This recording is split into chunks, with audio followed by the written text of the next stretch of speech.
Donc, pour commencer, nous avons le privilège d'accueillir Panayotis Nartikopoulos, qui est chercheur à Grenoble, au CNRS. Après des études, si je ne me trompe pas, à Athènes et à Brown, vous avez fait une thèse à Athènes, avant de faire un postdoc à Polytechnique, puis de venir au CNRS, avec quelques passages à Berkeley et à l'EPFL entre-temps. Panayotis a obtenu un nombre impressionnant de prix, notamment le prix George Nicholson décerné par Informs et de nombreux articles Spotlight à ICLR et NRIPS, et il a été nominé pour la médaille de bronze du CNRS. Et en plus de ça, évidemment, il a un nombre impressionnant d'articles et d'articles de conférences. Donc, c'est pour nous avons le privilège de l'écouter sur un de ses sujets de prédilection, qui est l'interface entre théorie des jeux, optimisation et apprentissage. Panayotis. Merci beaucoup pour cette très bonne introduction. Merci beaucoup également au comité d'organisation, aux membres du comité d'organisation qui sont présents. Je ne peux pas être sûr, je ne peux pas voir tout le monde. De m'avoir invité à la conférence RODEF, c'est toujours un plaisir. Et c'est un très grand plaisir aujourd'hui, car c'est ma première conférence après les années de Covid. Donc, j'espère que ça va.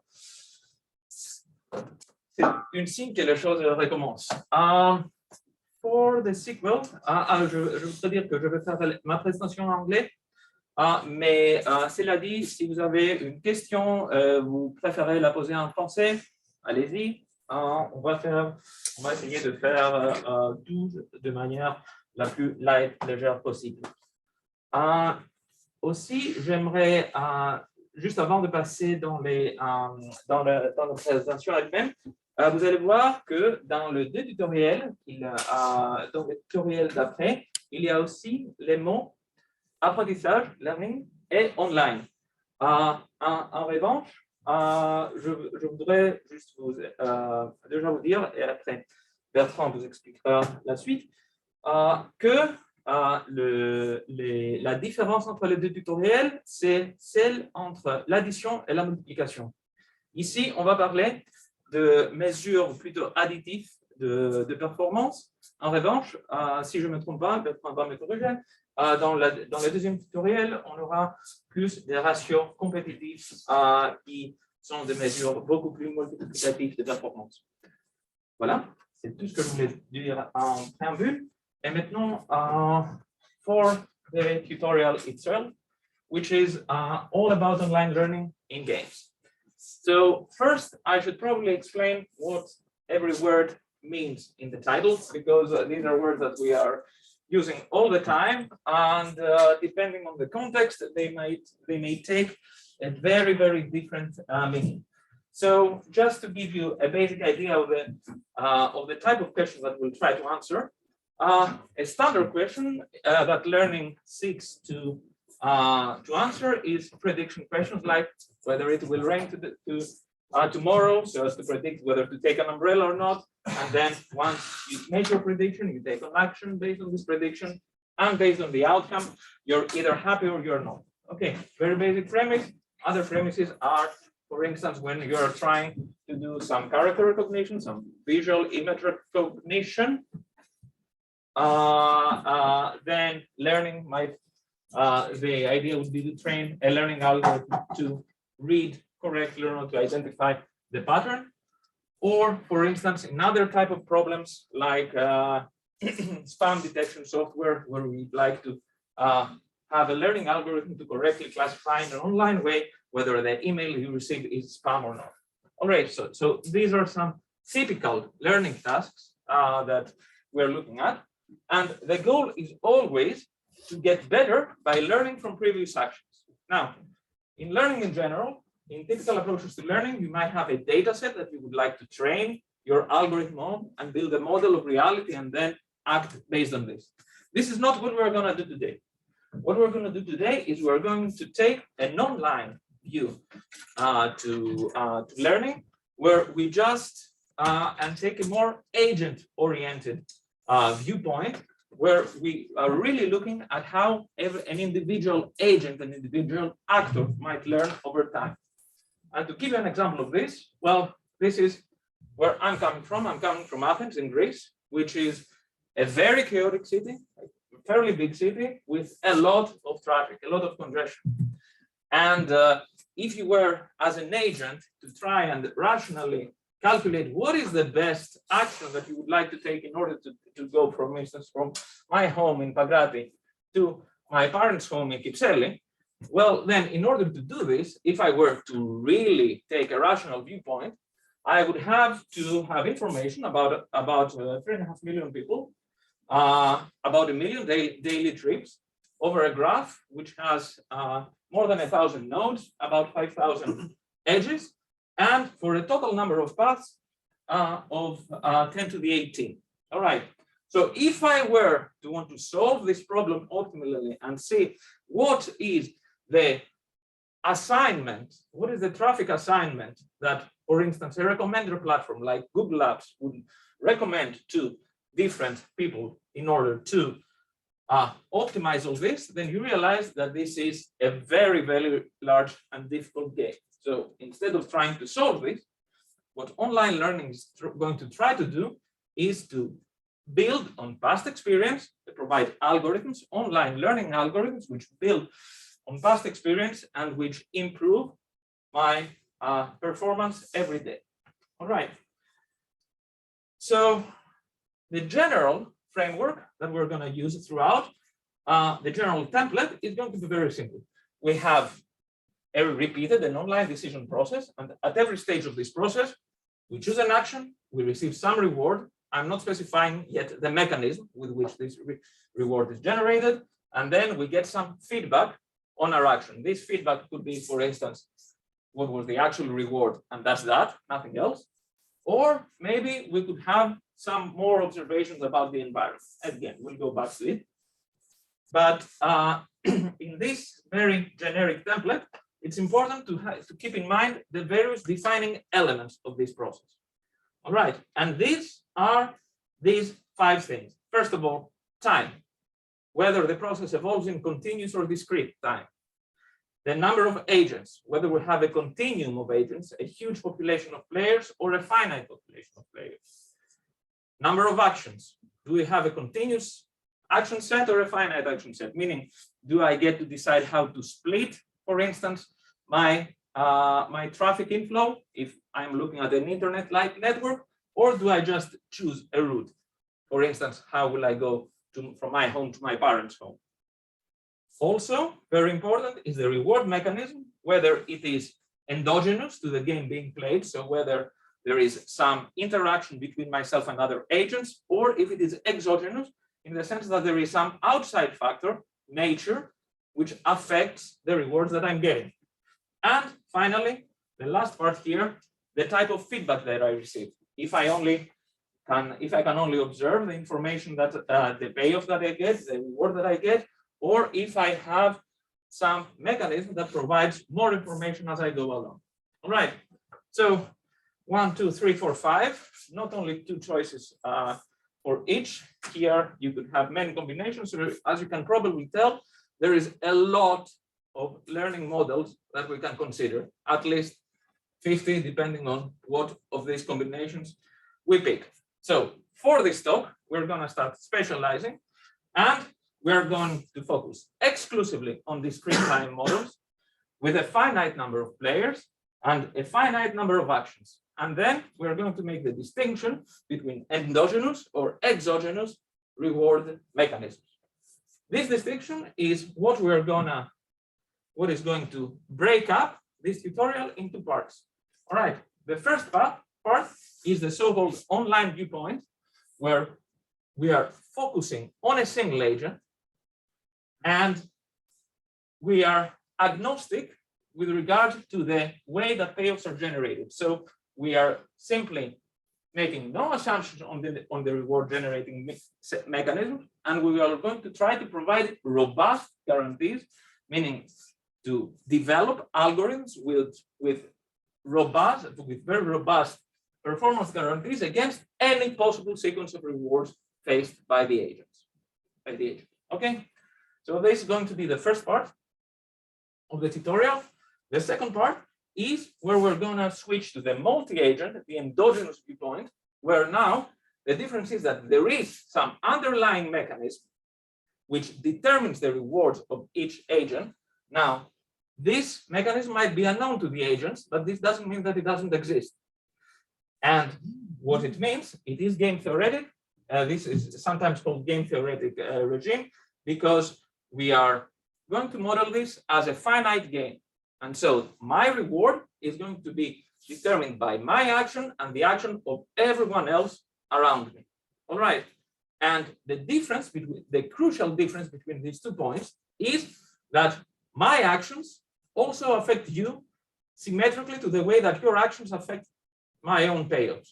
Whereas here, if it rains, yes, the rain affects me, but whether I go through Acropolis or through Liga Pitos to my parents' home, this will not affect whether it will rain tomorrow or not. Okay, so this is the difference between exogenous and endogenous reward mechanisms. All right. So these are the 2 parts, and what we will be really interested in is to see what is the interplay also between these 2 regimes. Because one would like to say that if I know how to react well to exogenous stimuli, then probably, hopefully, this means that when I'm in a game with everyone else, and if everyone else is doing something optimal, then probably we will get some good results. So we're going to examine also this interplay between the online and the game theoretic viewpoint, and to see what we actually end up getting or not. All right. So starting with the first framework, the most well-studied online learning problem of this type, sequential online learning, is the so-called multi-arm bandit problem, which is what Robbins introduced, Herman Robbins introduced in the 50s. And the terminology multi-arm bandit comes from casino, where you have these slot machines, and you are trying to find through exploration the best slot machine that where you would like to lose your money. And so the setup here, if we were to go into a bit more detail, is as follows. We have a repeated decision process where the learner has to pick at each stage one action from some finite set. And together with this, we also have a sequence of payoff vectors unknown to the learner. And it is this sequence of payoff vectors for which we make no other assumption that will determine the payoff to the agent at every given stage. So what happens is that at every epoch, t, 1, 2, n, the player picks an action, possibly according to some probability that they have, some mixed strategy that they use to randomize their choices. They encounter a payoff vector, which is coming from this sequence, and based on the action that they chose, they get as reward the corresponding component of the vector. All right, and this is the reward that they get at this stage. And now, what type of information do they get? Here, things can become dicey, because the easiest, by far the easiest setting is when the player gets to observe the full payoff vector. What does this mean? It means that I have some sort of oracle, I have some sort of knowledge outside perhaps the system, which tells me if I had taken another route to work, it would have taken me so much time. All right. So for instance, like a GPS would give you predictions. This would be a counterfactual GPS that actually would be able to tell you, you know what, if you had taken the route B to work, it would have taken you 20 minutes, not 23 minutes. All right, so this is the type of full information. This is the so-called full information setting. The more difficult, more challenging one is the case, which is sometimes known as called the bandit case, in reference to multi-arm bandit problems, where you only get to observe how much time it took you to go from home to work. That's all. You get the realized payoff and you have no more information. And you want to really learn based on this information and this information alone. All right. So that's for the model. Now, how are we going to evaluate the performance of a given policy? Here's where things can be difficult. Why? Because we are facing a stream, an unknown stream of payoff vectors. There is no single a priori optimal action. The action that could be optimal will depend on the window, on the horizon of time over which we are playing. All right. So we need to somehow build this temporal variability in our performance metric. So how do we do that? This is what is known as the regret. This is what this performance metric is called. And how does it work? We take a comparator action, and we take the payoff that we got from this comparator action, and we compare it to the payoff that we actually got. All right. So this is the difference. This tells us how much we regret at time t not picking the test action, the test strategy P. What we do then is we aggregate this over the entire horizon over which we are playing, and we are looking at the best possible comparator, meaning this is the comparator, this is the benchmark action that maximizes our regret. This is the best possible fixed action in hindsight. And this is what we call the agent's regret at horizon t. All right. And what we would like is to build policies, xt, ways to pick an action at each stage that make this regret as small as possible. If we're doing bad choices at every iteration, then this difference here is going to be positive, uniformly bounded away from zero. And if this is the case, this means that the regret will grow linearly. We don't want that. We want the regret to be growing sublinearly, and the faster the slower it accrues, the better for us. All right. This is what we call the no regret criterion. And what it represents is that the chosen policy is as good as the best fixed strategy in hindsight, asymptotically, of course. All right. So this is the main performance metric that we will be using to quantify how well a policy is performing in this agnostic online setting. And I should say that the name regret actually is quite old. It dates back to original work by Hanan and Blackwell, back in the 50s. So when game theory and all these notions were really taking off. And ever since then, it has developed in different threads of the literature, in economics, in optimization, in computer science, and then all these threads have been ignoring one another for a while, then they are rejoined, then they forget they knew each other, then they get joined again. And it's a bit of a challenging story, but that is science. So that is for the regret. I want to get back to the feedback model that we have here. The feedback model, as I said, could be very different depending on the application we have at hand. The easiest case is when we have full exact information. What this means is that once I choose an action, then I get to observe the entire payoff vector that I actually faced. All right. For some applications, this is not unreasonable. For others, it is. There are some applications in which you might be able to at least infer from some statistical estimate or whatnot, some inexact information about the actions that we did not play, in which case, what you end up getting is a noisy estimate of the payoff vector that we faced. All right. So these are both full information frameworks because you get as feedback the entire vector. It is just in one case you get an exact model, in the other case you get an inexact model.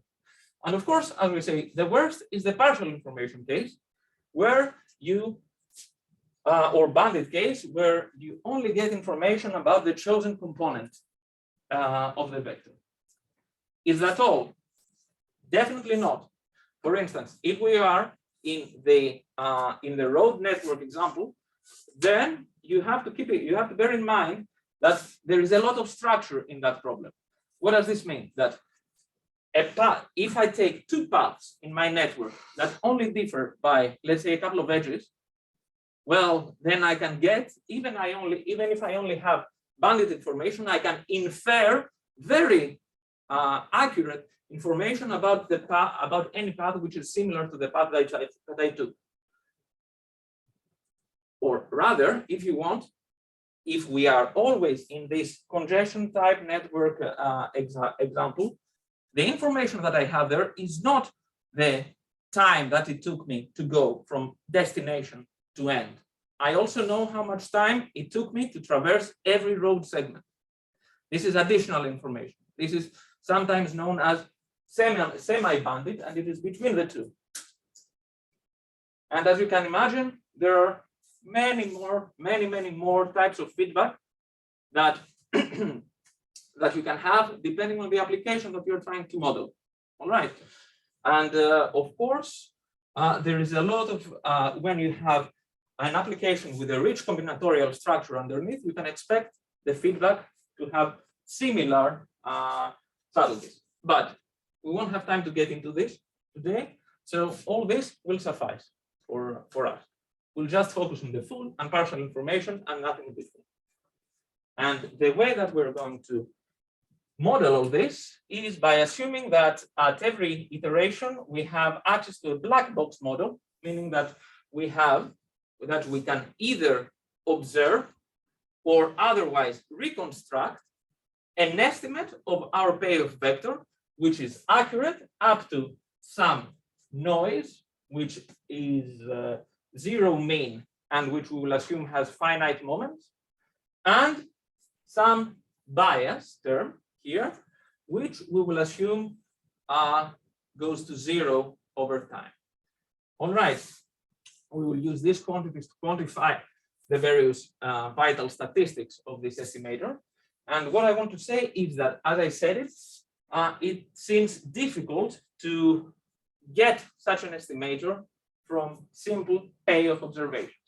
It's okay if some oracle, if there is some black box mechanism that gives you all this, but otherwise it is challenging. Thankfully, there is a very nice and almost magical mechanism that allows us to go from scalars to payoffs. And this is known as an importance weighted estimation scheme, which tells us that, which allows us to build an estimator based only on single payoff observations. What this estimator does is very simple. It says, if I didn't choose anything, if I didn't choose a strategy, I don't know anything about it, so I give it a value of 0. But for the value that I actually choose, I don't just take the payoff that I observe. I take the payoff that I observe and I reweigh it based on the probability that I chose it with. Why is this crucial? Because if you do this reweighting, this importance weighting, as it is known, then you can show that this estimator is actually unbiased. So in this way, you get something which is statistically correct. It might have very big variance if you are choosing a strategy with a very low probability, but this is a problem for another day. What is important is that at least you have an unbiased estimate. And this is something that we will use a lot of the time. And this is also the reason that I am using this black box model for all our feedback schemes here. All right, because this tells you that the bandit feedback case can be thought of as a black box model with 0 bias and a variance which grows over time inversely proportional to how the strategies go to zero.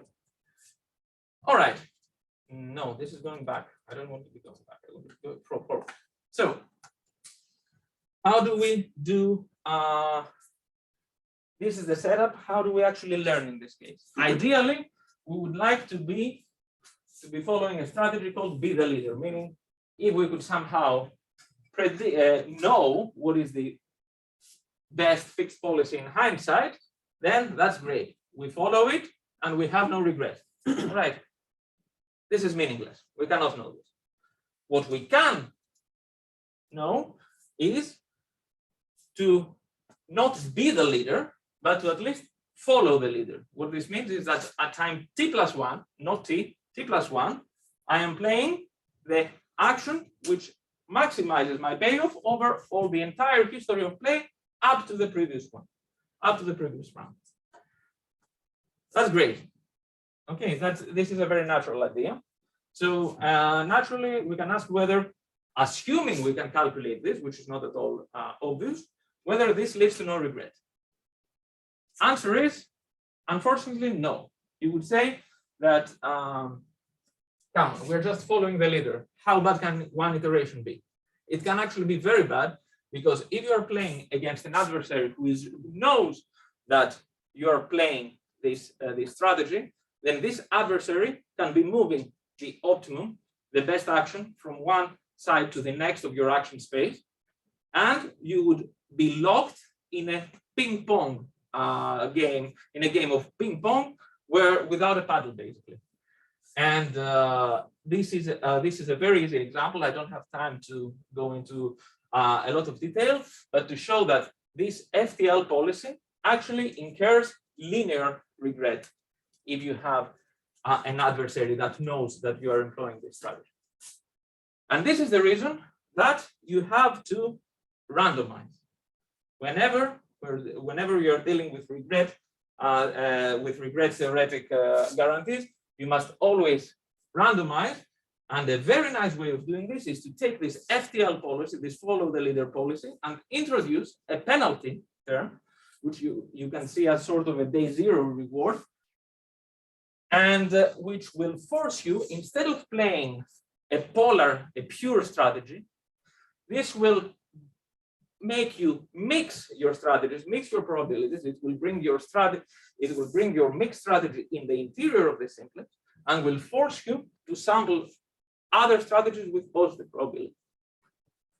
All right. So depending on what choice of regularization you use, you get different algorithms. So if you use quadratic Euclidean regularization or ridge regularization, you get dynamics, which is simply the strategy that you play is a projection of the sum of your payoff vectors back to the simplex. If you use another regularizer, an entropic regularizer, which takes into account the entropy of the mixed strategy of the probability distribution that you use, then you get another algorithm which you can work out, and you get this exponential, this logit dependence, and which is known in the literature as exponential weights, or X3 or hedge. These are all variants of the same algorithm. And the idea is very simple, that you score actions by aggregating the payoff feedback that you receive for them, and then you select an action with probability which is exponentially proportional to these scores. So this exponential reinforcement mechanism, of course, reinforces good actions, but also always plays a certain action with positive probability. And there's a lot of work that has been done for this type of algorithms. And in general, for the FTRL, for this follow the regularized leader algorithm, there is a general regret guarantee, which tells you that if you tune the weight that we assign to this regularizer, you get a regret, which is of the order of square root of t, no matter what regularizer you pick, as long as it is strongly complex. All right. This is very important, because this square root of t here in general, cannot be improved. If you don't have stronger, more stringent hypotheses, it cannot be improved in any way. And of course, you have to know the horizon that you are going to be playing in order to make this tuning, but there are ways to get around this, which I will not get into. What is important is that this theorem, precisely because it is so general, it would give the impression that all regularizers are more or less the same. This is not the same. This is not the case, because if you use Euclidean regularization, the constant that you get is actually square root of the number of actions that you have. If you use entropic regularization, what you get, this square root A dependence drops down to square root log A. So in the full information case, you have exponential weight is infinitely better, is exponentially better than Euclidean regularization. All right. Now, as I said, this is for the full information case. For the bandit case, Euclidean regularization is much more difficult to work with, and there is no known way to get a square root t guarantee with Euclidean regularization. You can only get up to t to the 2/3 or something like that.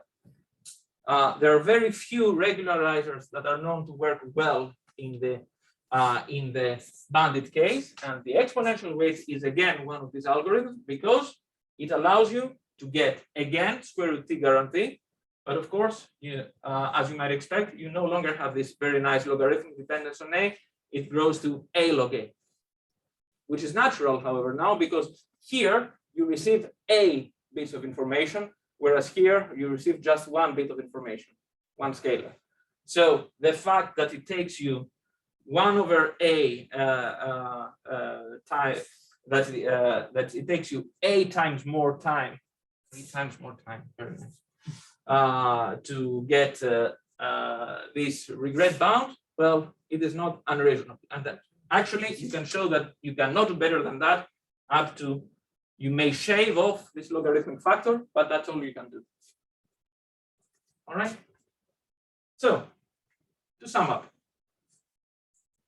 what I want to convince you so far is, first of all, that regret minimization can be a tricky affair, and that this class of FTRL algorithms is what allows us to get optimal guarantees in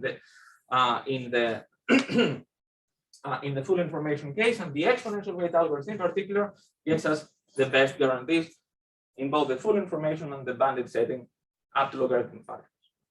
And this is why in the rest of the talk, I want to focus precisely on this exponential weight algorithm and see how it behaves now when the reward generation mechanism is that of a game. So here, instead of having some outside factor controlling my rewards, we will assume there are multiple agents with individual objectives. Payoffs are determined by the actions of all agents, and once they receive their payoffs, they adjust their actions and the process repeats. So just like the routing game example that I presented, you select a route from home to work, you encounter other commuters, and then next day you might be updating your road shows. And the question here that I would like to answer is whether no regret learning can lead to stable or rational outcomes. All right, rational in the sense of unilateral stability in the underlying game. All right. So we need, of course, to define the type of games that we'll be looking at. Any game has 3 defining elements: the set of players, the set of actions, and the payoff functions that define it.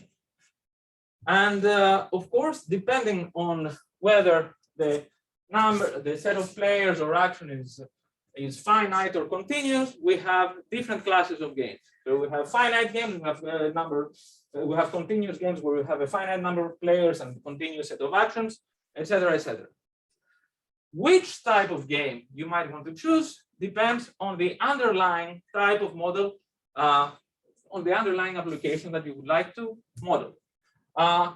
In the congestion setting, all these are valid and they give rise to different types of congestion models. These are mostly used in in urban traffic routing. These are mostly used on internet type routing. Actually, these are used for both. So in the sequel, we'll be focusing uniquely on finite games, on this part of the quadrant. All right. And the type of game that you get here is very simple. You have a network. You have a set of origin destination pairs. You want to send traffic from the origin to the destination. You have several paths. Whenever you choose a path, you introduce a load on the edges, and then the cost that you incur is a function of the total congestion load on each edge. And in the end, what you are getting as a cost is the total cost that you suffer as you're following a path. All right, I'm going a bit fast here, precisely because this is very complicated to write, but very intuitive.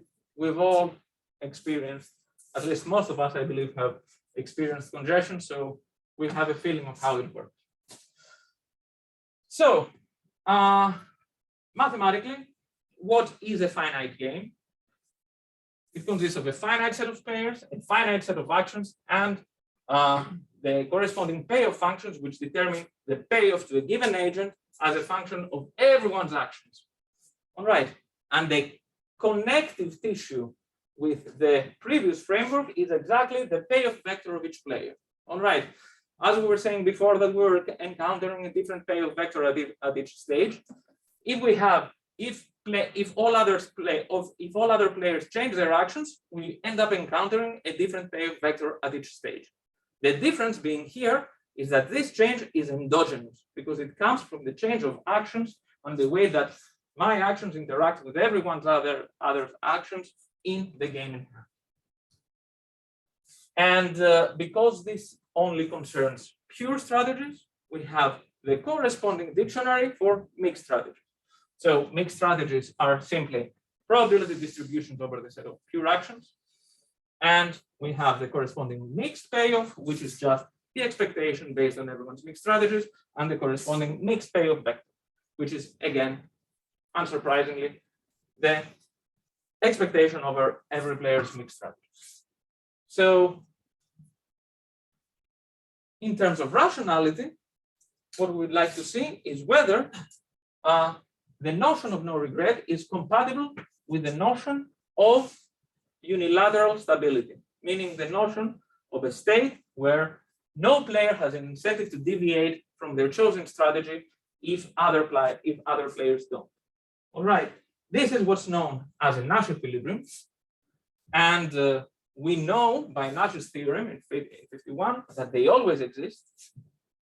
But the question that we're trying to answer is whether they can be learned. All right.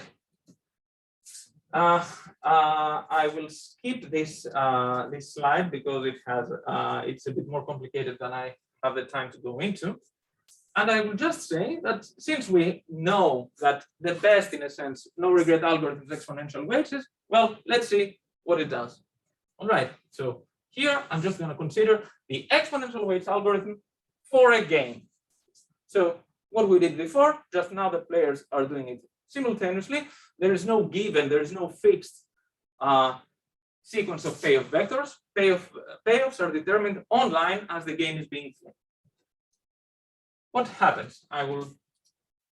These are again for the feedback, I can skip those for now. I just want to show you the picture.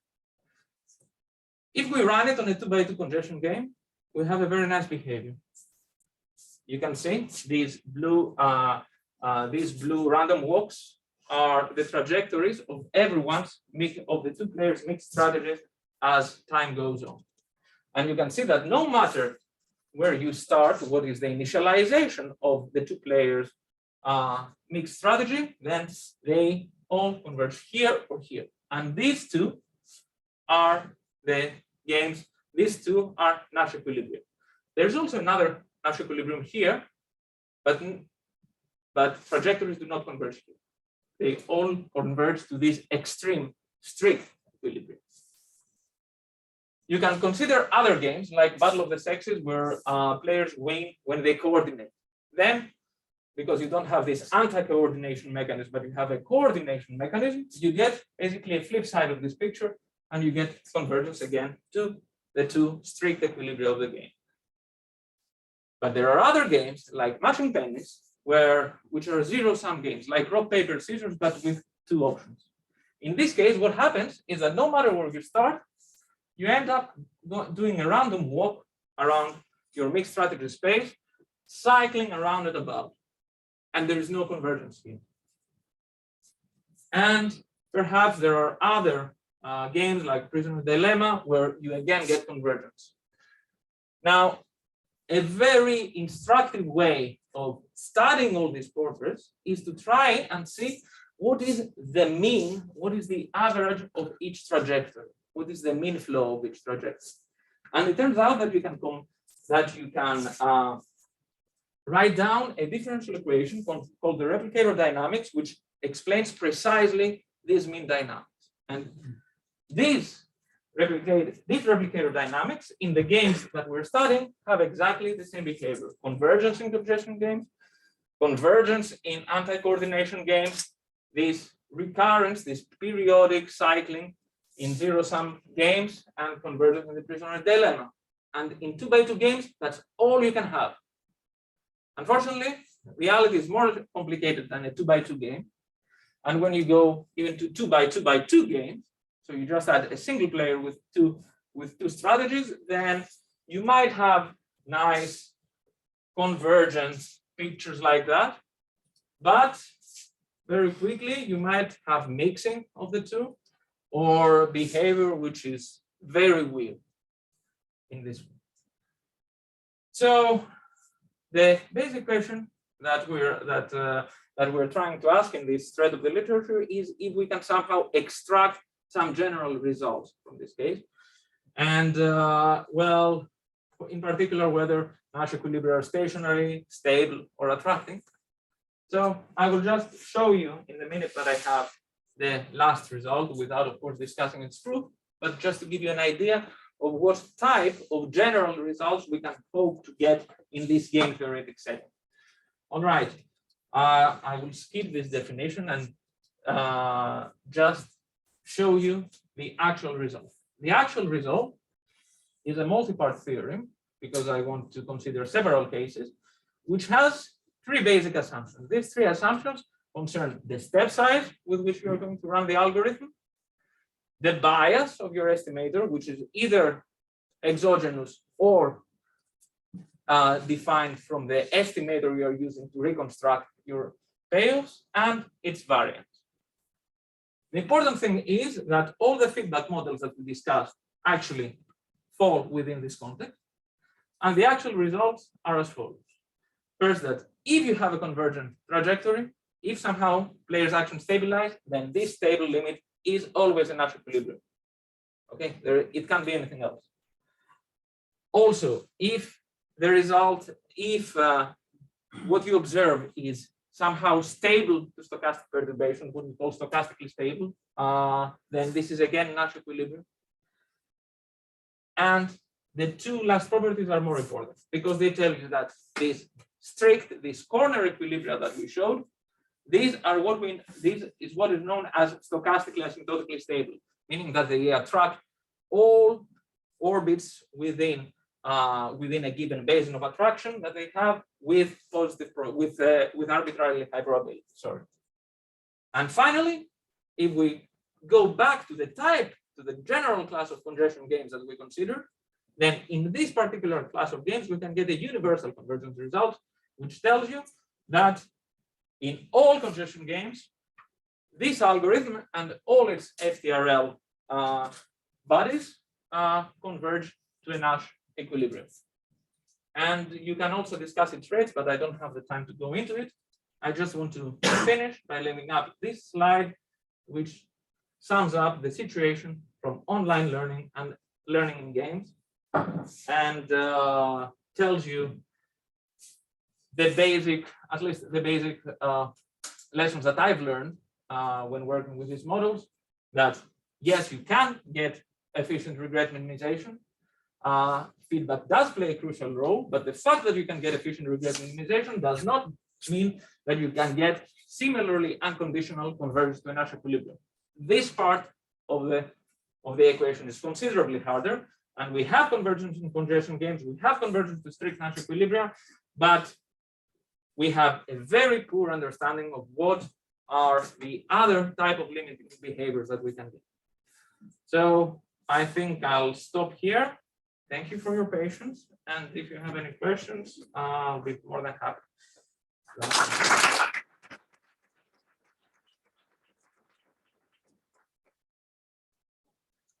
Any questions? Yes? Yes. Oui? Thank you for this really brilliant introduction. I was just wondering, in several of the theorems that you presented, you make the hypotheses that the bias and the variance of your payoff estimator decrease. And could you maybe give an example as to why that might be true in real applications? Yes. So that's a great question. That's really great. So if we go back to the, I'm sorry. There should be a more efficient way to do this, but I don't know how. I'm sorry. Come on. Where is it? If we go back, I'll find it. And good. Sorry. If you remember the importance weighted estimator that I showed you. All right. So there, it is very difficult to control it like that. What you do is you introduce a bit of explicit exploration. So you say that with probability, you flip a coin with probability, and you flip a coin, and with probability 1 minus epsilon, you pick the strategy that the algorithm would give you, and with probability epsilon, you play uniformly among strategies. If you do this, your bias will be order epsilon, and your variance will be order 1 over epsilon squared. So what you do then is you take this epsilon, which you control as the optimizer, and you take this epsilon to go to 0.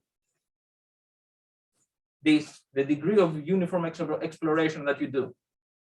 Because the bias decreases as epsilon, this is how you get an estimator whose bias decreases over time.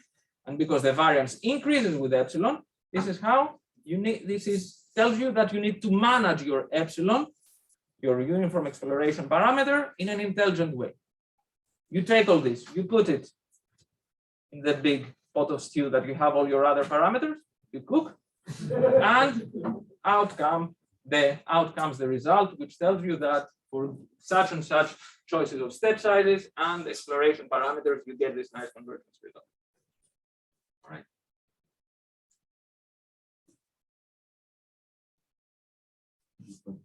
Another question, why we are changing the size? For the first case, that I shouldn't have shared it. Sorry. So that you could exploit the combinatorial structure in the proofs.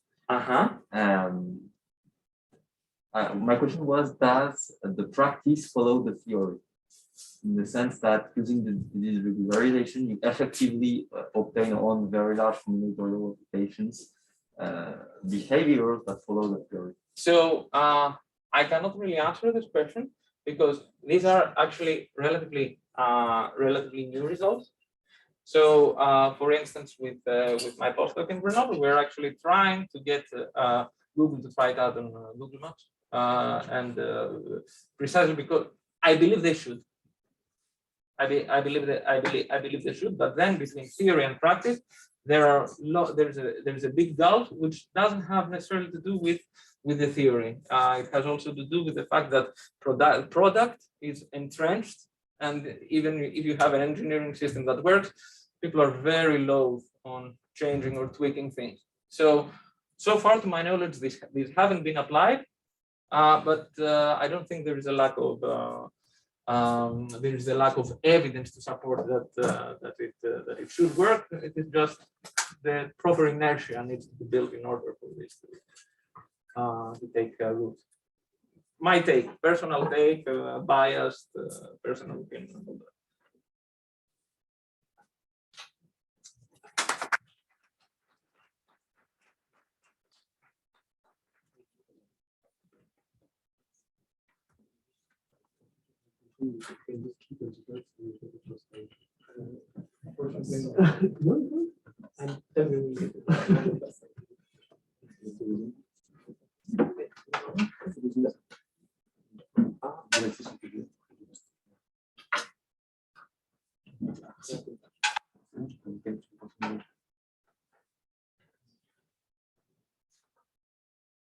Il faut bien partager.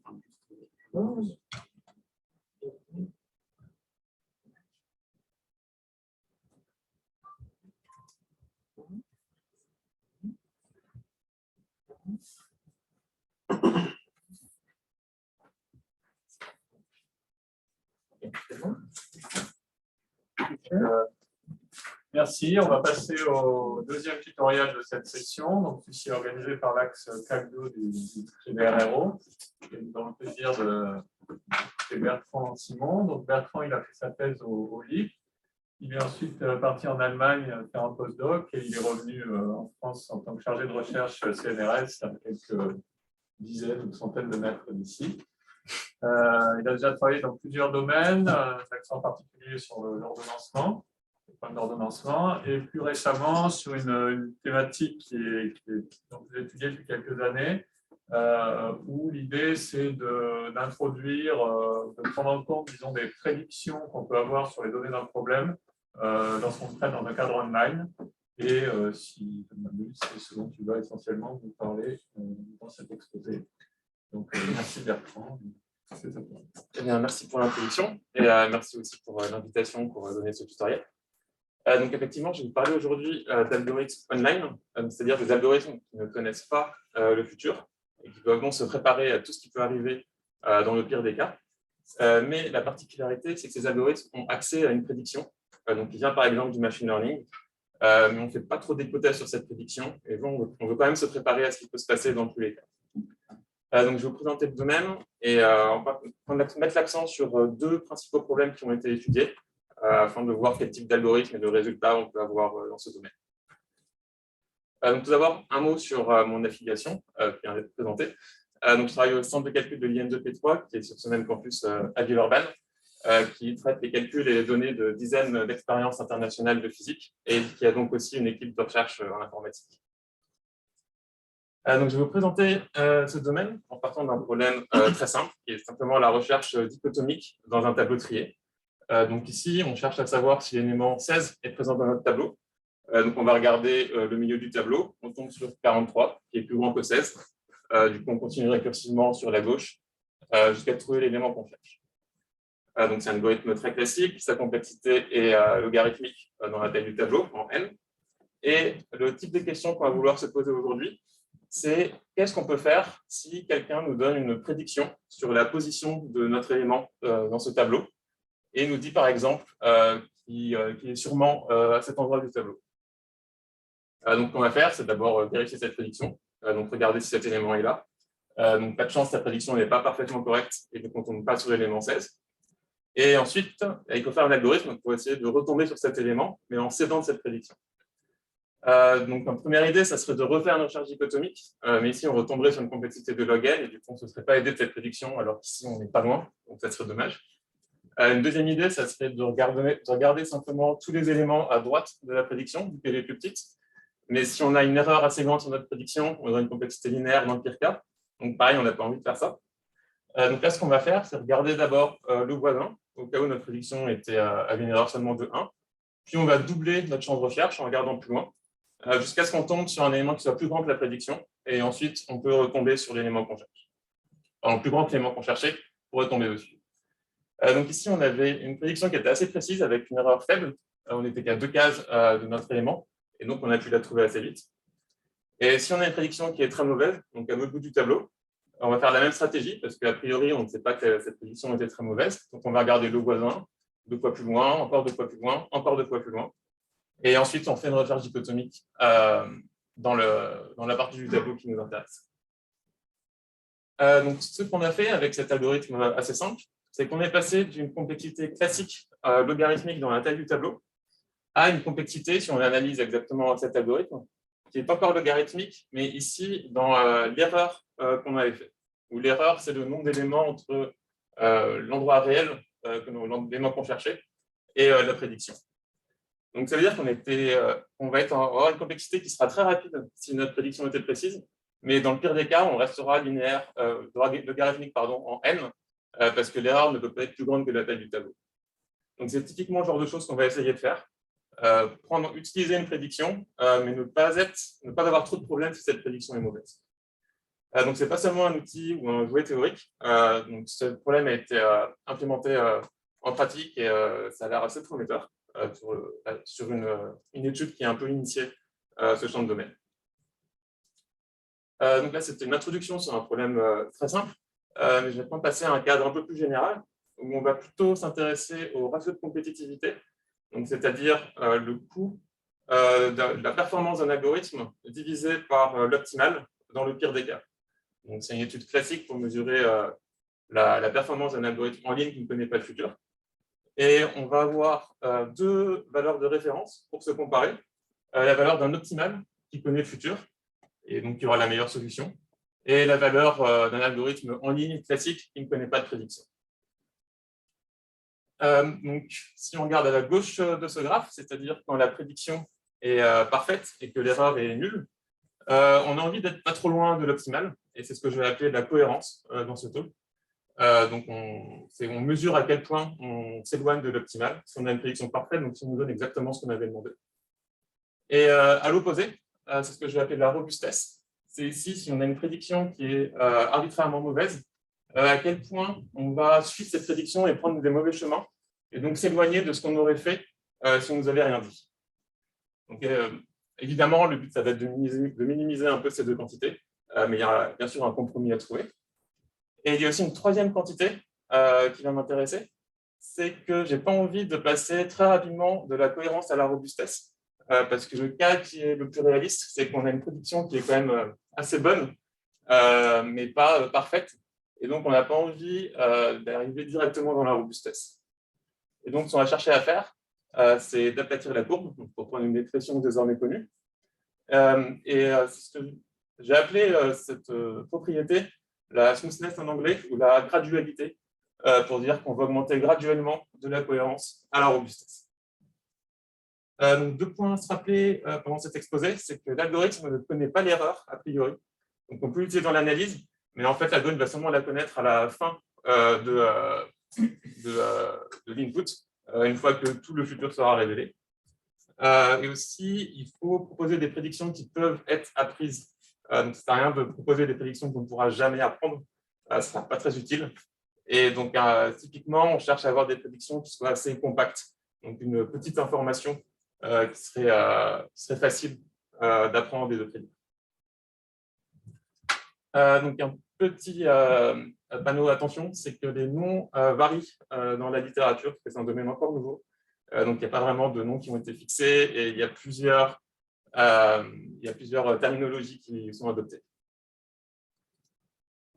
Donc, ce n'est sûrement pas la première fois que vous entendez parler d'un domaine qui essaye d'améliorer l'analyse PIRCA des algorithmes online. Donc, j'ai recensé ces modèles-ci, mais il y en a sûrement d'autres.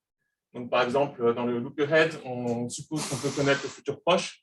Dans l'analyse stochastique, on suppose que tout le futur proche va suivre la même distribution de probabilité. On peut supposer que les entrées arrivent dans un ordre aléatoire, ou alors qu'on a des intervalles de confiance qui sont forcément respectés pour chaque valeur qu'on ne connaît pas. Aujourd'hui, une propriété qui ne va pas nous plaire dans tous ces modèles, c'est qu'il y a une hypothèse assez forte qui est qu'il y a une certaine information sur le futur on a besoin de la connaître parfaitement. Donc, par exemple, sur l'analyse robuste, on a besoin de savoir exactement qu'on ne pourra pas être en dehors de cet intervalle et on n'aura pas de garantie si on sort de cet intervalle. Ou alors, on a besoin de savoir exactement qu'on suit une certaine distribution de probabilité, mais on n'aura pas de garantie si on ne la suit pas exactement. Et donc, aujourd'hui, ce qui nous intéressait, c'est d'avoir vraiment aucune hypothèse sur le prédicteur et donc d'avoir une approche un peu plug and play où on peut prendre n'importe quel prédicteur dont on ne connaît pas maintenant les propriétés puisqu'il n'a pas encore été inventé et on robustifie cette prédiction pour avoir un algorithme qui est quand même acceptable, même si la prédiction est mauvaise.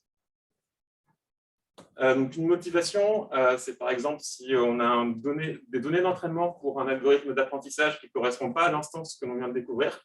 Donc, forcément, l'algorithme d'apprentissage a appris quelque chose qui ne correspond pas à ce qu'on veut faire. Donc, on peut avoir des mauvaises prédictions. Ou alors des attaques qui peuvent être conçues sur des algorithmes de learning et évidemment qui ne nous plaît pas si on souhaite analyser dans le pire des cas.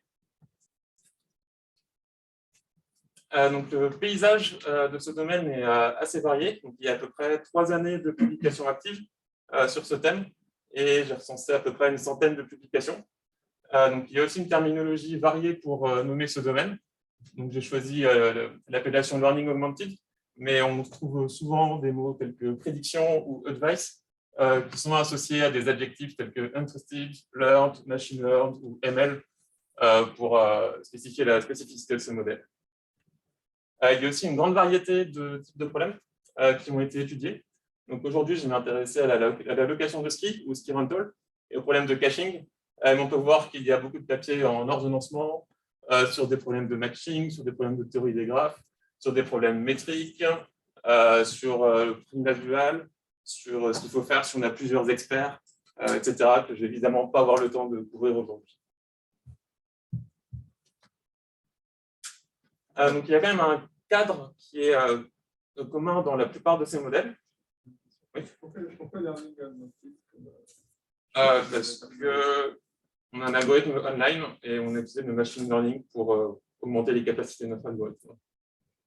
Il n'y a pas de raison plus particulière. Donc, je disais qu'on a un cadre qui est commun dans la plupart de ces articles, qui part du cadre classique d'un algorithme online, où le temps s'écoule de gauche à droite ici, et on a des entrées qui arrivent au fil du temps, et on doit prendre une décision quelques temps après chaque entrée. Donc, le premier type de cadre, c'est qu'on aura une prédiction au tout début de l'entrée, donc on connaîtra l'erreur à la fin, et il faut prendre des décisions en fonction de cette prédiction et de chaque entrée. Le deuxième, qui sera plutôt celui que j'ai adopté, c'est quand on a des prédictions qui arrivent avec chaque entrée au fil du temps. Et donc, les prédictions peuvent s'adapter au présent et pas seulement prédire un futur là. Et l'erreur va combiner les erreurs de chaque prédiction. L'objectif va être souvent de minimiser le ratio de compétitivité, qui va être ici une fonction qui dépend de l'erreur. Et on aura souvent besoin de la valeur de l'optimal pour mettre à l'échelle. Et donc, comme j'ai dit au début, il va y avoir 3 propriétés qui vont m'intéresser aujourd'hui. La cohérence, donc la valeur de ce ratio de compétitivité quand état égale 0. La robustesse, sa valeur quand état est égal à l'infini. Et la gradualité, donc on peut penser à la dérivée, la pente, donc à la dépendance du ratio de compétitivité en état. Donc maintenant, fini mon introduction de ce modèle et je peux commencer à vous parler d'un des problèmes online peut-être le plus simple qui existe, qui est celui de la location de ski, et comment on peut étudier ce problème sous cet aspect. Donc ici, on cherche à louer des skis. Le problème, c'est qu'on ne sait pas pour combien de temps on va skier, et donc 2 choix s'offrent à nous. Soit on va payer un coût unitaire par jour où on va skier, soit on décide d'acheter des skis à un certain moment, et on paye un coût B, et on n'a plus besoin de payer ensuite. Donc, l'algorithme online classique, c'est c'est de louer pour un temps B ou B-1 pour être précis, puis ensuite d'acheter, et on a un ratio de compétitivité de 2. L'algorithme déterministe. Donc, maintenant, la question qu'on va se poser sur ce type de problème, c'est qu'est-ce qu'on souhaite prédire? Donc, une première idée serait de prédire un seul bit d'information qui nous dirait si on est censé plutôt louer ou plutôt acheter. Le problème, c'est que c'est difficile de créer une mesure d'erreur sur une information binaire. Et du coup, on va plutôt préférer prédire le nombre de jours qu'on est censé skier. Et ainsi, on peut définir l'erreur comme simplement la différence entre la prédiction et la valeur réelle. Donc ensuite, la deuxième question qu'il faut se poser, c'est évidemment qu'est-ce qu'on en fait de cette prédiction et comment on crée un algorithme à partir de ça. Donc, la première idée naïve qu'on peut avoir, c'est simplement suivre l'algorithme online en supposant que la prédiction est parfaite. Donc, si notre prédiction est plus grande que la valeur B, le coût d'acheter des skis, on achète au jour 1, ou sinon on loue à jamais. Donc, le problème de cet algorithme, c'est qu'il n'est pas du tout robuste. Et si on l'analyse, on se rend compte que son ratio de compétitivité est de 1 plus l'erreur divisée par opt. Donc, on a une bonne cohérence, une gradualité qui est correcte, et on n'a pas du tout de robustesse. Donc, si la prédiction est mauvaise, on peut faire n'importe quoi. Donc, maintenant, l'idée, ça va être de robustifier cet algorithme. Et l'intuition derrière ça, c'est que si notre prédiction H ici est très très grande et que le nombre de jours que l'on skie est très petit, on se rend bien compte qu'on n'a pas envie d'acheter dès le jour 1. Donc il faudrait qu'on loue quelques jours au début pour savoir si la prédiction nous disait n'importe quoi ou pas. Et ensuite, on va pouvoir acheter au bout d'un moment parce qu'on fait assez confiance en cette prédiction. Et maintenant, la question, c'est combien de jours il faut louer au début. Et en fait, il n'y a pas de réponse unique à cette question. Ça va dépendre de à quel point on fait confiance à la prédiction. Et du coup, on aura un paramètre lambda qui va nous permettre d'ajuster entre la cohérence et la robustesse et de choisir à quel niveau de cette échelle on a envie de se placer. Donc, l'algorithme qui a été développé par Purohit et al. est le suivant. Donc, si notre prédiction est plus grande que le coût d'acheter des skis, alors on est censé, on aura envie d'acheter, mais on va quand même louer un petit peu au début.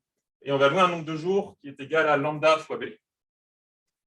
À l'inverse, si le nombre de jours, si la prédiction est plus petite que le coût d'acheter des skis, ici on va louer jusqu'à la prédiction évidemment parce qu'on y croit.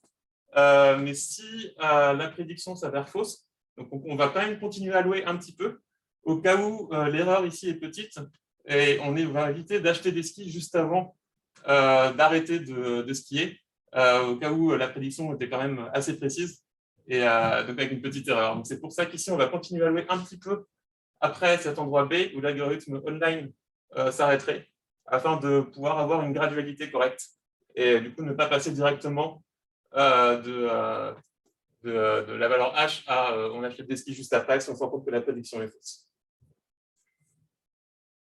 Donc en prenant une valeur lambda de 1,5, on va avoir des garanties de ce type-là. Donc une robustesse de 3, une cohérence de 1,5, là où l'algorithme online classique aurait des valeurs de 2 à ces 2 points, et une gradualité de 2. Donc les formules avec une valeur de lambda sont les suivantes, ce n'est pas l'objet de cet exposé de savoir exactement la valeur. Donc ça, je vous ai présenté maintenant pour l'instant l'algorithme déterministe, mais on sait bien qu'il y a un algorithme randomisé aléatoire qui est meilleur pour le modèle classique online pour ce problème et qui nous permet d'avoir un ratio de compétitivité en E sur E-1, donc 1,58. Et une manière de représenter cet algorithme, c'est de plotter la CDF. Donc, c'est-à-dire qu'on a une courbe ici avec le temps en abscisse et une probabilité en ordonnée. Et l'algorithme va simplement prendre un nombre aléatoire entre 0 et 1, donc par exemple 0,6, suivre cette courbe, et si on tombe sur 0,7, eh bien on va acheter les skis au jour 0,7 fois B. C'est comme ça qu'il faut lire cette courbe. Et on peut aussi ajouter du learning augmented, pour reprendre cette expression, à cet algorithme. Et en fait, on va simplement décaler la courbe vers la gauche si on a envie d'acheter plus vite, donc si la prédiction nous dit d'acheter plus vite, ou vers la droite si la prédiction nous dit qu'on aurait plutôt intérêt à louer. Et la manière dont on le décale va dépendre de lambda, et donc on obtient ces formules pour le ratio de compétitivité. Donc un moyen de comparer la solution déterministique et la solution aléatoire, c'est de faire une courbe entre le trade-off cohérence et robustesse, et du coup on se rend compte qu'en bleu, la solution aléatoire permet d'avoir un meilleur trade-off que la solution déterministe. On a aussi des bornes inférieures qui sont venues plus tard par d'autres études qui nous ont dit que l'algorithme aléatoire est en fait optimal et l'algorithme déterministe peut être un petit peu amélioré, mais on va perdre totalement la gradualité. Si on essaye de viser uniquement le trade-off cohérence et robustesse. Maintenant, passer à une étude qui a un peu changé le focus sur la manière dont on a regardé ce problème. Parce qu'une remarque, c'est que si on s'intéresse à plusieurs rounds de location de ski, en fait, on peut suivre un cadre de sélection de plusieurs algorithmes afin de, en quelque sorte, suivre le meilleur algorithme sur le passé et qui va nous donner la robustesse presque gratuitement. Et du coup, ce qui nous intéresse pour résoudre ce problème, pour avoir un meilleur algorithme sur le problème de location de ski sur plusieurs tours, ça ne va pas être la robustesse, mais plutôt la cohérence et la gradualité. et donc d'améliorer le trade-off entre ces deux quantités, où elles sont définies telles que le coût qu'on obtient à la fin, c'est la cohérence fois l'optimale, plus la gradualité fois l'erreur. Donc, ça a une motivation pour le problème de Dynamic Power Management, quand on cherche à savoir si on a intérêt à éteindre ou laisser allumer des processeurs ou les mettre en sommeil, si on ne sait pas quand la prochaine tâche qu'on veut exécuter sur ces processeurs va arriver. Et la nouveauté de cet algorithme, c'est qu'ici, on va utiliser la prédiction en entier et pas seulement le bit qui nous dit si on a envie de louer ou d'acheter.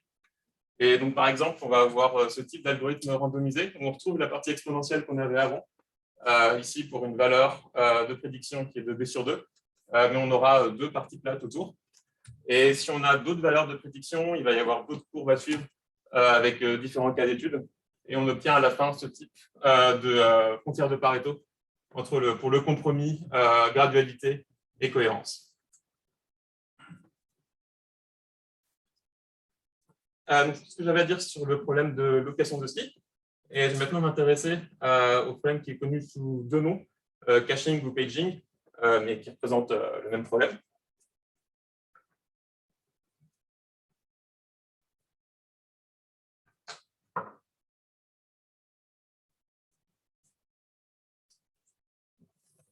Donc, dans ce problème, on a un cache de taille K, donc, qui dans cette figure vaut 4, et on a un ensemble de pages qui vont être demandées, donc qui vont arriver au fil du temps. Et l'objectif va être de mettre ces pages dans le cache et de minimiser le nombre de mouvements qu'on a à faire à l'intérieur du cache.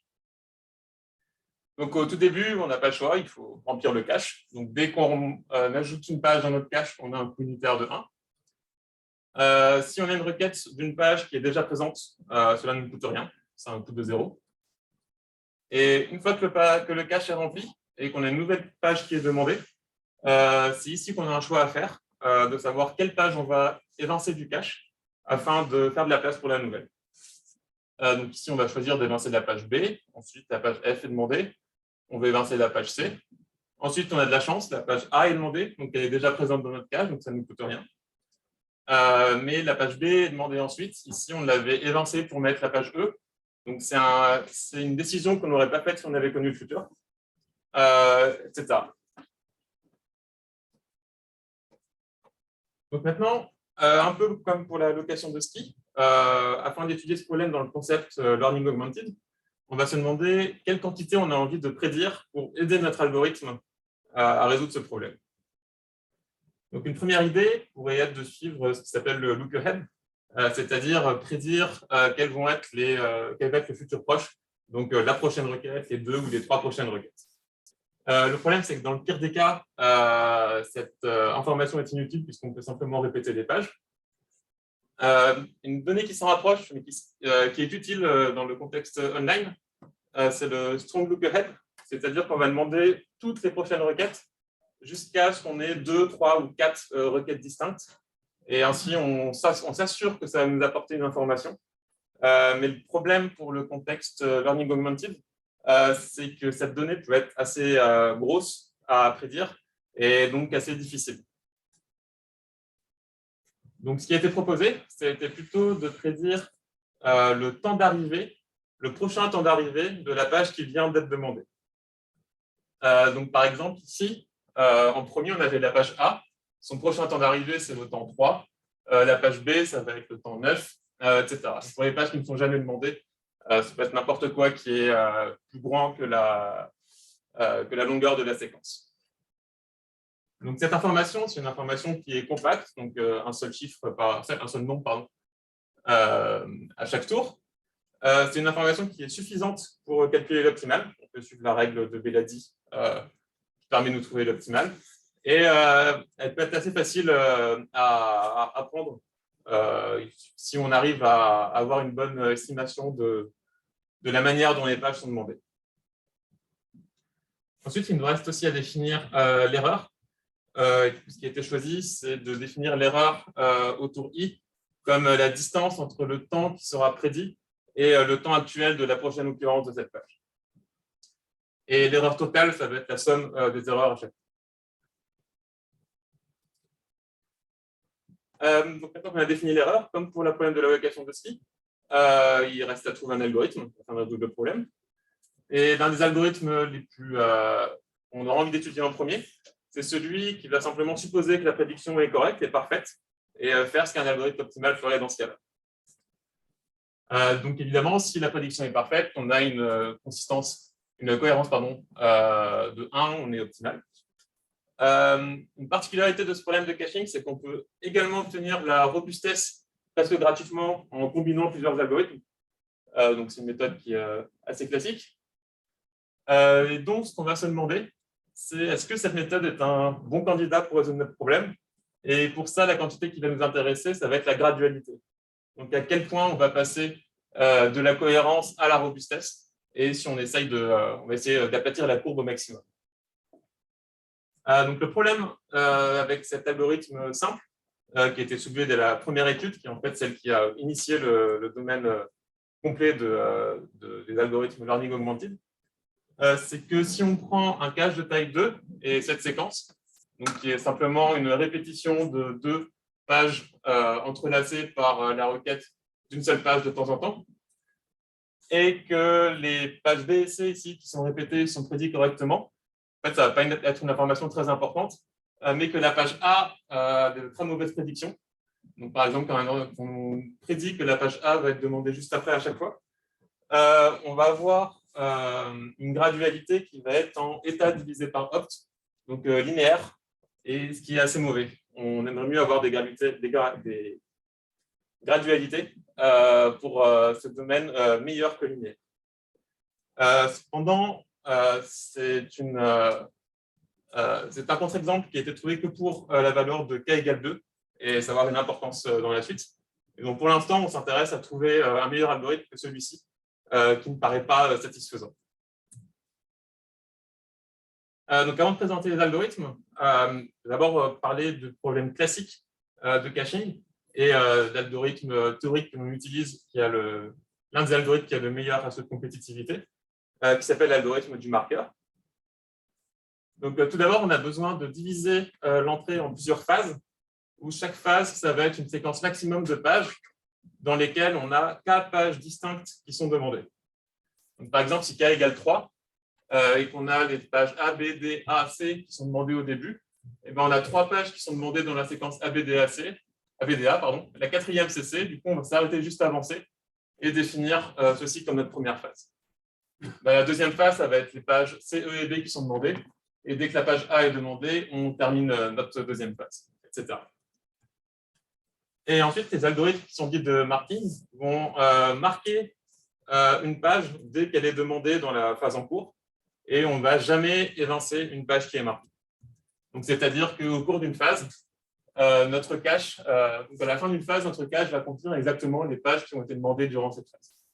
Toutes celles-ci ne vont pas être évincées, et on va simplement évincer les pages qui restent dans notre cache d'une phase précédente.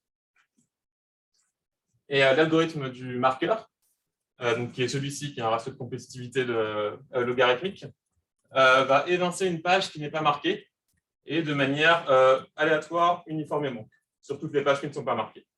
Donc ça permet d'éviter de faire des décisions qui vont se révéler mauvaises en ajoutant des aléatoires, comme souvent en algorithme online. Et le résultat classique, c'est que son ratio de compétitivité donc logarithmique en 2 fois le nombre harmonique numéro k. Aussi remarquer que l'optimal est au moins égal au nombre de phases et que les algorithmes du marking nous donnent un cadre assez appréciable puisqu'ils ont tous un ratio de compétitivité compris entre 2 et k.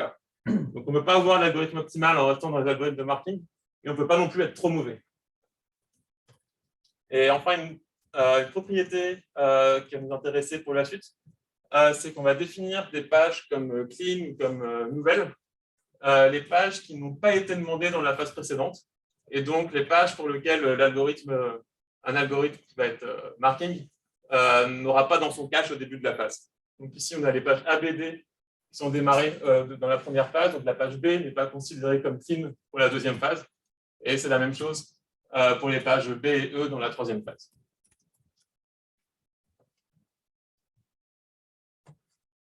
Donc ensuite, on va essayer d'utiliser ce cadre de l'algorithme du marqueur, mais en utilisant des prédictions afin de trouver un meilleur algorithme qui possède une meilleure gradualité que la gradualité linéaire de l'algorithme naïf. Donc la première idée serait de suivre l'algorithme marqueur, mais d'utiliser nos prédictions pour choisir quelle page on a envie d'évincer parmi les pages qui ne sont pas marquées. Et donc ça veut dire qu'on va évincer la page qui nous est prédit qu'elle va arriver le plus tard possible, parce que c'est celle qui a priori est le plus inutile et dont on n'aura pas besoin. Le problème, c'est que la robustesse, c'est seulement de K ici, parce que si on nous prédit n'importe quoi, du coup, on aura l'algorithme du marking le pire possible qui aura une robustesse de K. Et la gradualité ne va pas être meilleure non plus. Du coup, on a besoin de définir une nouvelle structure sur ce problème de marking, qui sont des chaînes d'éviction.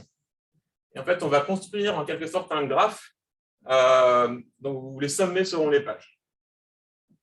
Donc, on construit ce graphe de la telle manière, c'est que quand une page qui est dite nouvelle, donc qui n'avait pas été demandée dans la phase précédente, évince une page, ça ne nous pose pas de problème, parce que vu que c'est une nouvelle page, ça paraît normal d'avoir besoin d'une éviction pour la mettre dans notre cache. Mais par contre, quand c'est une page qui avait été requise dans la phase précédente, qui a besoin d'évincer une page pour être stockée dans notre cache, ici, ça arrive parce qu'on a fait une mauvaise décision. Parce que cette page était déjà dans notre cache au début de la phase. On a dû l'enlever un moment, et là, elle est redemandée. Donc, ça veut dire que la prédiction nous avait dit de l'enlever. Et du coup, on l'a suivi et on a eu une erreur. Et c'est donc cette information qu'on a envie de retenir sous la forme de chaîne d'éviction. Donc ici, ça veut dire que la page D est arrivée. Elle était ancienne. Elle a dû évincer la page B. Du coup, on retient cette information. Et ici, on a une chaîne qui est de longueur 4, ce qui veut dire que la page G était ancienne, a dû évincer la page E qui était ancienne, qui a dû évincer la page C qui était ancienne, qui avait évincé la page A. Donc là, ça veut dire qu'on a vraiment une chaîne de mauvaises prédictions où on a fait 3 mauvaises décisions à la suite sur la même chaîne de tâches. Et donc, il y a un rapport entre la longueur des chaînes et la taille de l'erreur qui nous a permis de construire ces chaînes. Et donc, l'algorithme qui a été proposé, donc le premier algorithme conséquent dans le domaine des algorithmes Learning Augmented, propose de suivre cette première idée, donc d'évincer la page qui est prédite le plus tard possible. Mais quand on a construit une chaîne de longueur HK, donc le nombre harmonique, on peut appeler ça le logarithme de K, eh bien on s'arrête et on passe au marqueur. Donc on revient à évincer sans regarder les prédictions juste au hasard. Et ça permet de s'assurer qu'on ne va pas suivre les prédictions trop longtemps si elles sont mauvaises. Donc le ratio de compétitivité de cet algorithme, si on l'analyse, la partie intéressante, c'est la gradualité, et on obtient une racine carrée dans l'état sur Op. Donc on est passé d'une gradualité linéaire à une gradualité en racine carrée. Et je n'ai pas du tout expliqué la preuve, mais la partie clé qui nous donne cette racine carrée, c'est que si on a prédit une chaîne de longueur L, c'est-à-dire elles ont dépassé cette page aussi, ont en quelque sorte été prédites dans l'ordre inverse. Parce qu'on a 4 pages qui ont été prédites, c'est-à-dire que ces 4 pages avaient été prédites dans l'ordre inverse. Et donc, pour faire ces prédictions totalement dans l'ordre inverse de ce qu'elles sont arrivées, il nous faut une erreur qui est quadratique dans la longueur de cette chaîne. Et du coup, c'est ce rapport entre une erreur qui est quadratique dans la longueur de la chaîne et la longueur de la chaîne qui représente un peu le coût supplémentaire qu'on a eu, qui nous donne ce racine carré. Donc ensuite, c'était satisfaisant d'avoir augmenté la gradualité de linéaire à un facteur racine carré, mais évidemment, on a envie de faire mieux. Et donc, l'étude suivante a proposé 2 algorithmes. Donc, le premier, c'est celui-ci, qui, contrairement au suivant, propose de revenir directement à l'algorithme marqueur dès qu'on a une chaîne qui est plus grande que 1, et non pas plus grande que log k. Et en fait, cet algorithme permet d'avoir une gradualité qui est logarithmique dans état sur Ops et non en racine carrée. Donc, c'est une accélération exponentielle. Et l'un des éléments clés dans cette analyse, c'est la remarque que si on a eu donc, une page Q qui est nouvelle, qui a évincé une page P, ça veut dire que la page P avait été prédite. Donc, si les prédictions sont assez bonnes, la gradualité, ça nous intéresse quand les prédictions sont assez bonnes et pas quand elles sont vraiment mauvaises, parce que dans ce cas-là, on passe directement à la robustesse. Donc, si la prédiction est assez bonne, ça veut dire que la page P était en quelque sorte après la phase, ou pas trop loin. Enfin, elle était prédit après la phase.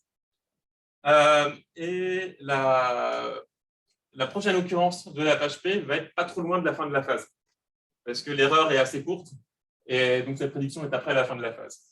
Et donc, la distance, le nombre d'éléments qui sont prédits entre la vraie prochaine occurrence de P et la fin de la phase va être comparable à l'erreur qui est liée à la prédiction de P. Et donc, ça veut dire qu'on a on va avoir une petite fenêtre ici où on n'a en fait pas besoin d'utiliser des prédictions. Et donc, si on applique simplement l'algorithme du marqueur qui a un ratio de compétitivité logarithmique, on peut arriver à récupérer ce ratio logarithmique en donc, état et non pas en cas.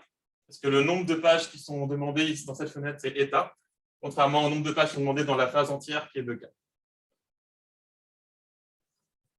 Mais encore, on s'est demandé si on ne pouvait pas faire mieux que ce ratio logarithmique. Et donc, dans la même publication, Roagui a proposé l'algorithme suivant, qui n'est pas exactement un algorithme marking, donc qui va évincer des fois des pages marquées, mais qui quand même se base sur ce cadre. Donc, le principe de cet algorithme, c'est d'utiliser les prédictions si on n'a pas encore créé de chaîne, donc si on a des chaînes de taille 0. Donc, quand une nouvelle page arrive. Et c'est à ce moment où on va utiliser ces prédictions, donc comme dans l'algorithme précédent. Mais la différence, c'est que quand on a une chaîne de taille 1, on va évincer cette fois une page totalement aléatoire de notre cache, et donc peut-être une page qui vient d'être demandée. Et non plus seulement une page qui n'a pas encore été marquée. Ensuite, si on a encore un problème avec cette chaîne, là, on va suivre l'algorithme du marqueur pour retrouver un peu de cadre et pas seulement évincer totalement au hasard. Donc encore, je ne vais pas expliquer la preuve, mais simplement l'idée derrière cet algorithme. Donc ce qui se passe, c'est qu'on a le même schéma que précédemment, c'est exactement le même, c'est un copier-coller, que le deuxième élément est proche de la fin de la phase, et donc on a état élément entre la prochaine occurrence de l'élément qui vient d'être évincé et la fin de la phase, et on s'intéresse dans le cas où cet état est petit. Et en fait, cet état est petit, il est petit devant K aussi. Et donc, si on évite un élément totalement au hasard à ce moment-là, on n'a pas beaucoup de chances qu'il soit demandé d'ici la fin de la phase. Parce qu'on aurait une probabilité état sur K à peu près qu'il soit demandé. Et donc, ce rapport état sur K, c'est celui qui apparaît dans la gradualité. Donc, il faut encore diviser par opt, parce qu'ici, on s'est intéressé à une seule phase. Et on perd un facteur log K pour des raisons que je ne vais pas expliquer ici. Donc, ce n'est pas forcément évident que cette formule en état sur K par log K est meilleure que log de état sur opt. Mais en fait, comme on passe à la robustesse directement, si on dépasse log K, ça reste meilleur, même si ça ne se voit pas exactement. Donc ça, c'était la fin de cette publication. Et une fois encore, on s'est demandé si on ne pouvait pas faire mieux. Et en fait, un peu plus tard, un étudiant s'est rendu compte que ici, on a un ratio de compétitivité qui est une gradualité qui est divisée par K. Et au tout début, je vous avais dit que l'algorithme naïf qu'on avait étudié, on l'avait mis de côté parce qu'il a une gradualité en état sur opt pour K égale 2. Et en fait, une gradualité en état sur opt pour K égale 2, ça ne paraît pas si mauvais si on regarde ce type de gradualité. Et donc, on a commencé à chercher si, je dis on, mais ce n'est pas moi, c'est les auteurs de cette publication, qui ont commencé à chercher si on pouvait trouver des contre-exemples. On pouvait avoir le même exemple pour une plus grande valeur de K. Et en fait, au contraire, ils ont réussi à prouver que l'algorithme naïf a en fait une gradualité en état sur K fois opt, donc il est même meilleur que le dernier algorithme qui avait été trouvé. Et pourtant, c'est le premier algorithme qui avait été mis de côté, parce qu'il paraissait pas utile. Donc la différence, c'est qu'on a besoin de le combiner, comme j'avais expliqué au début, pour avoir la robustesse. Parce qu'évidemment, si les erreurs sont mauvaises, suivre des prédictions ne va pas nous amener à grand-chose. Mais c'est un résultat qui est assez surprenant, que le premier algorithme qui a été mis de côté est en fait le meilleur quelques années plus tard. J'ai parlé du problème de caching. Je vais maintenant m'intéresser au problème qui est très proche de caching de caching pondéré, où on a encore chaque page qui tient dans un slot de notre cache, mais pour mettre une page dans le cache, il faut payer un coût qui dépend de la page, et non plus un coût unitaire. Donc le problème, c'est que les prédictions d'avant ont été montrées qu'elles sont inutiles, parce que même si elles sont parfaites, on a une cohérence qui est au moins logarithmique en K, et c'est donc le ratio de compétitivité du meilleur algorithme. Donc une première idée a été de proposer de prédire toutes les requêtes jusqu'à ce que la requête courante est répétée. Ça nous donne beaucoup plus d'informations, et il y a quand même des bornes inférieures que je ne vais pas détailler, et la seule borne supérieure qui a été prouvée, c'est que si on admet de l'augmentation de ressources, donc si on a un slot de cache de plus que l'optimal, on peut avoir un ratio de compétitivité en hot plus une erreur qui est une variante de la distance d'édition. Mais un autre problème de ce type de résultat, c'est que la prédiction est assez grande, et donc il est difficile de se convaincre qu'on peut la prédire efficacement. Ensuite, il y a aussi une autre étude où ici on a paramétré le problème par le nombre de types de poids, et où l'erreur, c'est la norme pondérée, et on obtient une cohérence qui est logarithmique dans le nombre de classes. Donc ici, on a une cohérence qui est logarithmique dans le nombre de classes et qui est non plus constante. Et donc, on perd un peu de cohérence dans ce problème, mais c'est quand même beaucoup mieux qu'un log de K qu'on avait avec ces prédictions. Donc, une remarque sur ce slide, c'est que les prédictions ne sont pas facilement généralisables. Et ici, même un problème très proche du caching, qui est le caching pondéré. Ce n'est pas évident que les mêmes prédictions permettent d'obtenir des résultats satisfaisants. Donc, c'est ce qui a motivé une autre étude qui s'est intéressée au problème beaucoup plus général de Metrical Task System, où on a en entrée un graphe métrique. On est sur un certain état de ce graphe au début. Et le problème est le suivant, c'est qu'au premier tour, chaque sommet vaut un certain coût. Et l'objectif est de se déplacer quelque part dans ce graphe et de payer à la fois le coût de la distance pour se déplacer et le coût pour rester sur ce sommet qui est donné en rouge ici. Donc, par exemple, au début, il y a plusieurs bonnes solutions a priori. On peut décider d'aller à droite et de payer 3 plus 1. Et ensuite, au deuxième tour, on se rend compte qu'en fait, ce sommet, c'est une mauvaise idée puisqu'il devient très cher.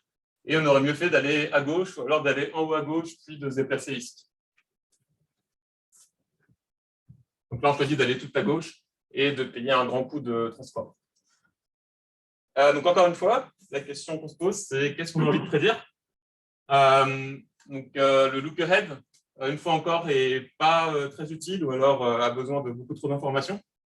Et donc, ce qui a été proposé, c'est de prédire un seul état à chaque tour, qui est un état où on aurait envie d'aller. Mais le problème, c'est qu'il y a des fois plusieurs bonnes solutions.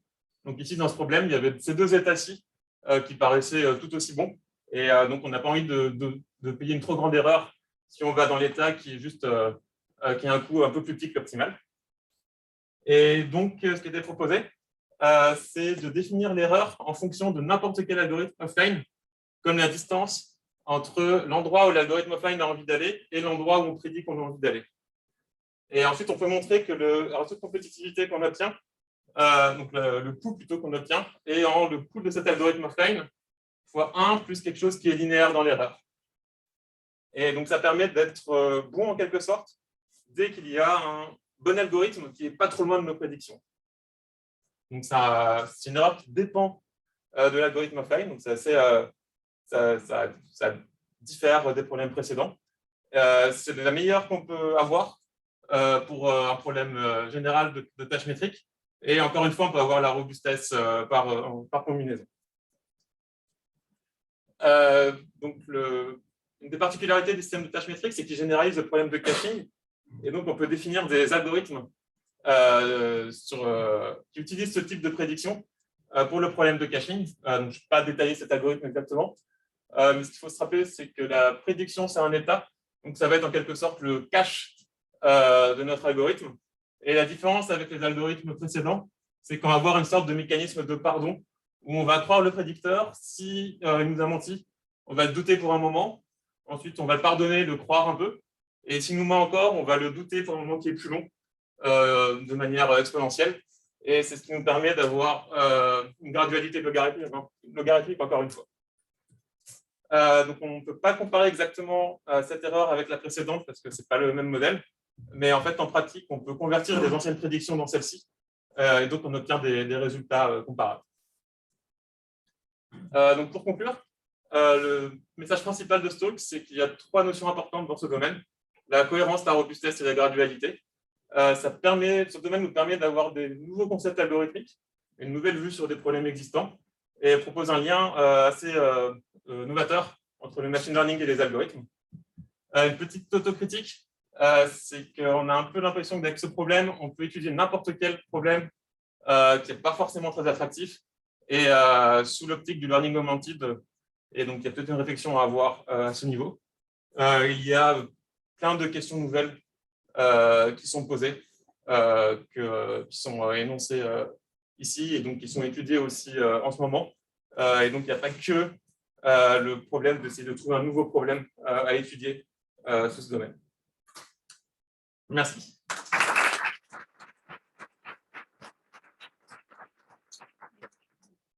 On est un petit peu en retard, mais on peut imaginer que les autres sessions de tutoriel également. Donc, s'il y a quelques questions, on peut quand même prendre le temps d'y répondre.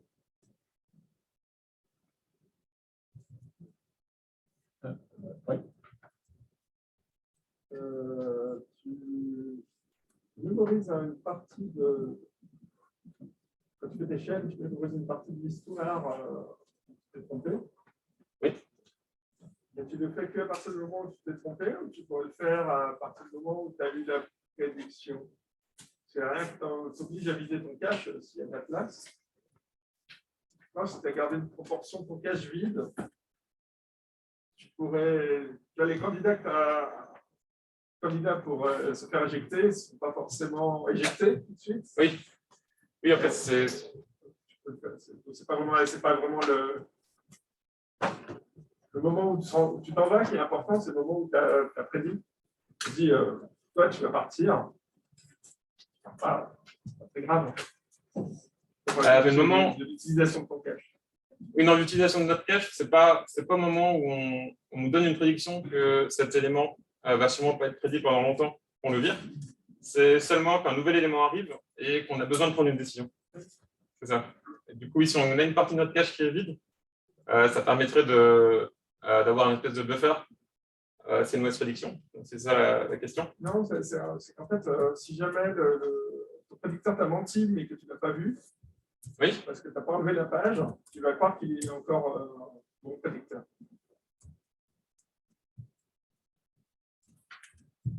Mais tu n'as pas enlevé la page, mais c'est des éléments externes qui font que tu n'as pas enlevé la page. C'est pas. Je pense qu'il faudra un schéma pour être d'accord. Peut-être nous pourrons discuter. Est-ce qu'il y a d'autres questions? Oui. En fait, avec le CVI, en gros, tout à l'heure, c'était quel genre de prédiction Oui, donc il y a plusieurs études en ordonnancement. Donc, une d'elles, c'était un ordonnancement sur des jobs unitaires sur des machines différentes. C'est-à-dire que ces machines peuvent accepter un sous-ensemble des jobs. Donc, c'est un assez spécifique d'ordonnancement où en fait, chaque job peut être exécuté sur un sous-ensemble des machines, plutôt dans ce cas-là. Et ici, la prédiction, ça a été, en fait, c'est un espèce de poids dans le dual du programme linéaire qui permet de résoudre ce problème. Et une manière de le voir, c'est un peu la popularité des machines. Donc, on nous donne un ensemble de machines, on ne sait pas combien de jobs vont pouvoir s'exécuter sur chaque machine dans le futur. Et la prédiction, ça va être en quelque sorte la popularité, savoir quelle machine aura beaucoup de jobs. Et du coup, si on a un job qui peut aller sur plein de machines, il faut mieux en prendre une qui est prédite où il y aura peu de jobs qui vont s'exécuter. Il y a aussi des problèmes d'énergie, d'accumulation d'énergie, où la prédiction, c'est quel est le travail de job qui va arriver dans une fenêtre de temps donnée. Donc, est-ce qu'on a le temps d'avoir une vitesse basse ou est-ce qu'il faut mieux augmenter la vitesse parce qu'on a beaucoup de travail à faire plus tard?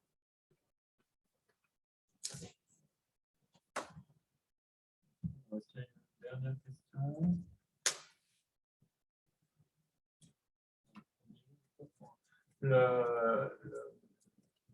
Quand on a des prédictions, souvent on peut imaginer qu'on a un score, enfin une sorte de fiabilité associée à cette prédiction.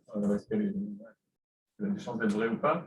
Et du coup, on aura envie de se focaliser plus sur une partie de la courbe, quoi, plus côté cohérence, côté robustesse.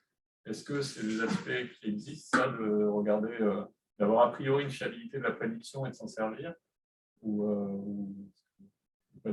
donc sur certains problèmes, on peut jouer avec ce paramètre pour savoir de quel côté on va être. Et oui, typiquement, on va utiliser si un algorithme nous dit qu'il sera plus fiable, on pourra mettre ce paramètre plus proche de la cohérence. Le lambda dont tu parlais tout à l'heure. Oui, c'est ça, ce lambda qui nous permet de jouer entre les deux côtés. Sinon, il y a aussi certains travaux qui, au cours du temps, vont essayer de se rendre compte si la prédiction est bonne ou pas sur cette instance donnée, et donc ne vont pas réagir pareil dans le futur, selon une espèce de fiabilité interne à l'algorithme de la prédiction. Donc on peut aussi imaginer de prendre en compte une fiabilité externe qui vient du prédicteur et d'utiliser les mêmes idées. Merci aux deux orateurs de la session.